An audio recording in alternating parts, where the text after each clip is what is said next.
Nesse vídeo eu vou comentar sobre Apple. Em geral as pessoas elas me perguntam bastante sobre essa empresa e eu vou comentar porque que eu particularmente não invisto na empresa.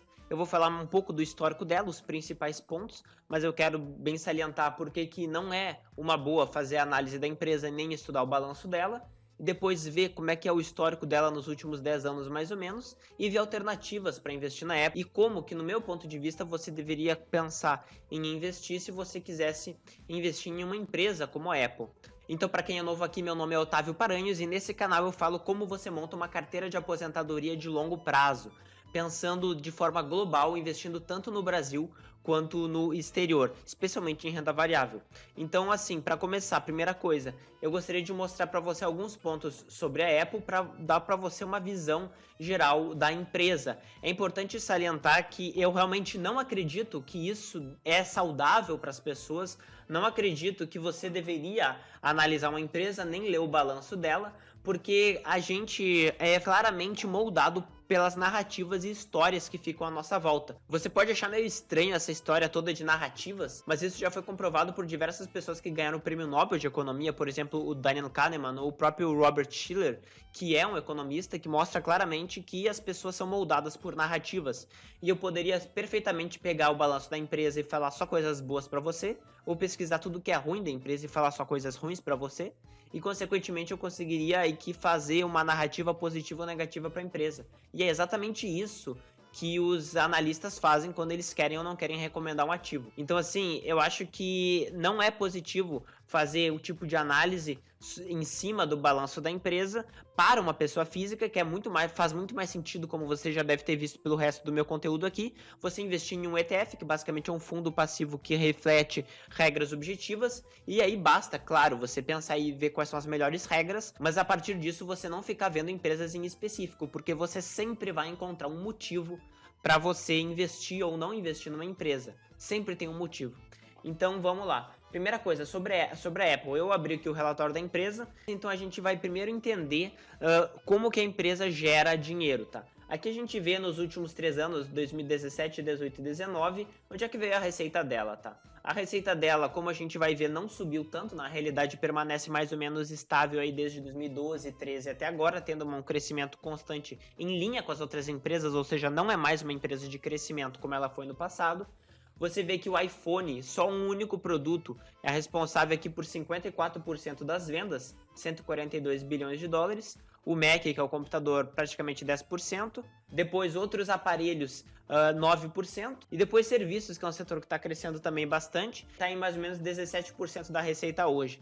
Apesar disso, você vê que é uma empresa que basicamente se baseia a lucratividade dela vindo de um produto, mais da metade vem da única venda de um produto, o iPhone. Você pode me dizer, nossa, um iPhone é um produto muito bom, disruptivo e tal. De fato é, mas você não sabe se vai continuar a ser. Não esqueça que 10 anos atrás estava todo mundo com Nokia na mão, né? Hoje ninguém mais está com Nokia na mão. Então, seguindo aqui a análise, eu gostaria só de salientar alguns riscos que a própria empresa fala que tem. Tá? O primeiro deles, o mais claro, é o risco de competição. A empresa alega que tem um grande risco de competição e isso é fato, né? Isso não é novidade para ninguém, que toda a parte de tecnologia é muito competitiva, certo? Eu já tinha falado isso num outro vídeo que eu tinha feito sobre o Google. Nessa mesma linha de risco de competição, a gente vê que a própria empresa fala que os mercados globais dos produtos da empresa são altamente competitivos e sujeitos a mudanças tecnológicas muito rápidas. E a empresa tem que conseguir manter competitividade nesse meio. Esse é um dos principais pontos pelos quais eu defendo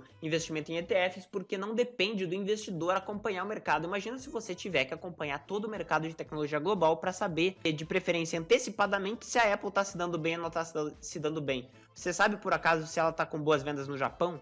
Pois é, você tem que conseguir acompanhar isso aí se você quiser investir individualmente na empresa. Além disso, a própria empresa fala que depende não só da competitividade dos produtos em geral, mas ela fala que a empresa tem que conseguir fazer introduções e transições de produtos de uma maneira eficiente para os clientes, ou seja, lançamentos. É praticamente que nem uma empresa de moda, né? A cada ano sai um iPhone novo e a empresa ela tem que conseguir se manter competitiva com as novidades, né? Além disso, a empresa ela depende de produtos feitos em outros países. A gente viu isso agora quando teve uma crise de abastecimento por causa do problema que teve na China no começo do ano, que não estava conseguindo produzir, as fábricas lá pararam e, consequentemente, isso afetou a linha de produção de diversas empresas, inclusive a Apple Computers. Então aqui a gente vê que a própria empresa fala que tem um risco industrial e logístico em relação a terceirizados, né? Em relação a empresas, em relação a fornecedores da empresa que se localizam fora dos Estados Unidos.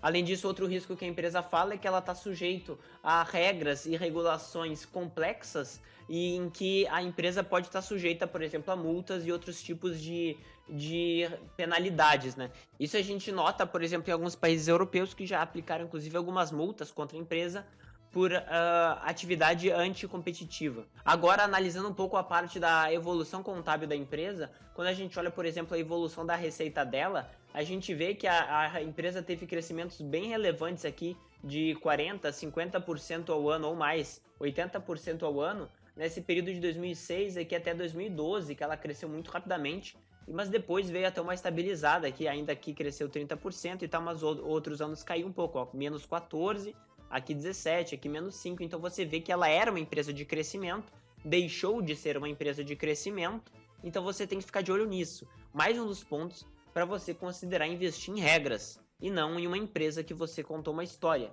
Além disso, por exemplo, aqui quando a gente observa as margens da empresa, são margens muito boas, aqui nesse período até 2012 cresceu de forma bem consistente, e agora a empresa está sim conseguindo manter margens boas, margens brutas de 38%, margem operacional de 25% e margem líquida de 21%, o que é muito bom. Você vê que a empresa tem crescido na parte de serviços, então ela consegue manter margens líquidas altas. Além disso, por exemplo, na parte de precificação, né?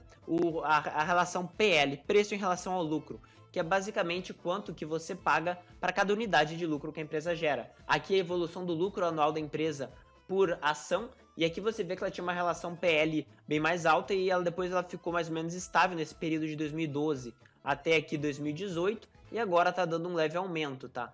Então ela está ficando um pouco mais cara. Eu acredito que o mercado esteja vendo que ela está se transformando de uma empresa um pouco de produtos, indo mais para o setor de serviços que tem margens maiores e um pouco mais estável. Além disso, quando a gente olha, por exemplo, a relação do preço em relação às vendas, o preço aumentou bastante, as vendas também, conforme a gente viu antes, e a relação preço sobre vendas aumentou aqui nos últimos anos. Ela se manteve bem estável no período de 2010 até o período de 2018 e agora está aumentando, tá? Além disso, quando a gente olha o preço em relação ao patrimônio líquido da empresa, o patrimônio líquido da empresa você vê que a partir de 2013 não aumentou em relação a hoje. A empresa ela distribuiu dividendos e fez recompra de ações, então o patrimônio líquido não aumentou. A empresa não está vendo necessidade de aumentar o patrimônio líquido para conseguir produzir mais, até porque, por exemplo, ela terceiriza alguns produtos dela, até o próprio iPhone. O iPhone da Apple ele é produzido muitas vezes de forma terceirizada. E você vê que a relação do preço em relação ao valor patrimonial da Apple, ele se manteve estável nesse período e agora voltou a aumentar e está numa precificação bem mais cara. Então, assim, claramente a Apple é uma empresa boa, é uma empresa que era de crescimento, hoje não é mais tanto de crescimento, ela tem migrado de produtos para mais serviços, mas claramente é uma empresa que ainda é muito dependente do iPhone, tá? Um produto que depende de lançamentos sucessivos, então se você investe em Apple diretamente na empresa, você está esperando claramente que ela consiga se manter competitiva nos próximos lançamentos de iPhone. Eu realmente não sei se isso vai acontecer, ninguém sabe, é uma expectativa que você tem. A questão eu não recomendo que você faça isso e gostaria de apresentar para você 3 sugestões caso você invista na Apple por alguns motivos, conforme eu havia feito num vídeo anterior. O primeiro motivo é o seguinte: se você gosta de tecnologia, se você está investindo em Apple por causa da tecnologia, por causa dos lançamentos disruptivos dela, por causa dos produtos inovadores, você, no meu ponto de vista, de uma forma muito mais segura, deveria considerar, por exemplo, investir em um ETF como o QQQ, que é um ETF que investe nas 100 maiores empresas da Nasdaq. A Nasdaq é a segunda maior bolsa americana e investe basicamente, esse aqui, ele é um pouco mais focado em tecnologia, tá? Então, assim, ele distribui dividendos aqui de 0,68% ao ano, é bem baixo, porque as empresas, em geral, como eu falei, elas são de crescimento, tendem a ter uma precificação mais cara, mas você está investindo em 100 empresas, tá? Então você está bem mais diversificado e você se protege da sua própria narrativa. Isso é uma coisa bem importante. Quando a gente observa aqui, por exemplo, o portfólio da empresa, a gente vê que 47% dela é de tecnologia da informação, 20% é de serviços de comunicação. Então você vê que, francamente, a maioria delas é de comunicação, né? Microsoft, Apple, a Apple é 11% desse ETF, a Amazon, Google, tá tudo aqui que todo mundo conhece, aquelas empresas famosas, tá tudo aqui dentro, tá? Então, assim, eu realmente acho que é muito melhor investir num ETF como esse, que já é um pouco ligado a narrativas, porque a gente pressupõe que a tecnologia vai ganhar no longo prazo. Então, assim, se você quiser investir em tecnologia, se esse foi o motivo pelo qual a Apple lhe atraiu, pode fazer muito mais sentido você investir em um ETF como esse aqui. Tá? Um outro ETF que eu gostaria de mostrar para você é o iShares Global 100 ETF, que basicamente é o seguinte: se você investiu na Apple porque ela é uma empresa internacional, que é protegida em diversos países, que tem atuação em diversos países e é uma empresa que naturalmente é diversificada porque atua em diversos mercados, esse ETF faz também exatamente isso. Esse ETF investe nas 100 maiores empresas mundiais. São empresas multinacionais. Esse ETF aqui, esse fundo, ele investe de uma forma passiva e objetiva em 100 empresas, aqui são 113 empresas, e ele tem um dividendo de mais ou menos 2,43% ao ano. Quando a gente observa quais são as empresas que ele investe, são as maiores mundiais, então são praticamente as mesmas lá do QQQ, mas tem outras que não são tão ligadas à tecnologia. Então, por exemplo, aqui a gente vê Microsoft, Apple, Amazon, mas tem aqui, por exemplo, Johnson & Johnson, que é uma empresa de produtos não cíclicos, né? Então, produtos que as pessoas precisam de forma continuada, especialmente no ramo de saúde. Depois Google, depois aqui, por exemplo, uma empresa suíça, Nestlé, que todo mundo conhece, empresa extremamente diversificada mundialmente, faz bastante sentido. P&G, que é Procter & Gamble, que também investe em diversos produtos no mundo inteiro. JP Morgan, que é um banco e tal, então é um tipo de ETF bem mais diversificado em termos de setores, tá? E por isso que ele pode fazer bastante sentido se você investiu na Apple por causa dessa segurança global que ela naturalmente proporciona. 70% do ETF é nos Estados Unidos e depois tem em outros países. Agora, por exemplo, se você investiu na Apple porque você considera que os produtos têm uma vantagem competitiva muito grande, que são produtos que têm marca, produtos que têm uma dificuldade de você mudar. Então, por exemplo, se você usa o iPhone, você não vai querer mudar para o Android de novo, você não vai querer sair da marca iOS, você não vai querer depois trocar todos os seus arquivos porque é muita mão de obra e tá, é muito difícil. Então, talvez faça sentido você investir na Apple porque ela é uma empresa que tem esses produtos com proteção. Então, assim, ó, tem um outro ETF que talvez chame a atenção de você, que ele é o ETF que se chama MOAT, tá? MOAT, em inglês, é basicamente vantagem competitiva, né? Tem um ETF que faz exatamente isso, ou seja, investe em 47 empresas que, em tese, tem vantagens competitivas superiores à média, especialmente porque tem patentes. A Apple tem várias patentes, ou seja, proteção intelectual nesse sentido. Aqui no relatório do ETF a gente vê quais são as vantagens competitivas que o ETF seleciona empresas, que é basicamente dificuldade de custos de trocar, ou seja, é difícil você trocar o produto da empresa por uma concorrente.